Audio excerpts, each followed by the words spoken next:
ada di Kabupaten Parlawang.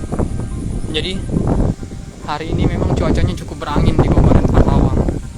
Kebetulan saya ketemu dengan salah satu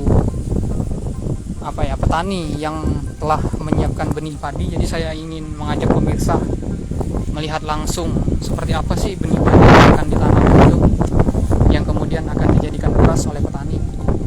Nah, ini dia lah pemirsa, kira-kira ini adalah benih padi yang umurnya kira-kira 10 hari pemirsa. Setelah selesai ditaburkan gitu.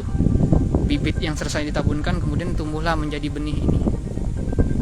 Adapun pemirsa, lokasi kita saat ini ada di areal persawahan yang ada di Kecamatan Pendopo, Kabupaten Parlawang. Di daerah sini itu disebutnya sawah lebar, ladangan sawah lebar gitu, areal persawahan sawah lebar.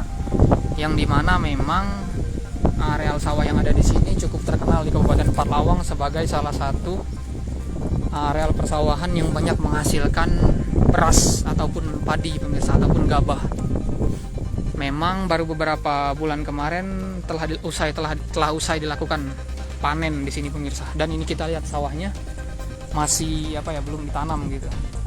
Nah, sebagai persiapan maka dibuatlah bibit-bibit ini kayak gitu pemirsa.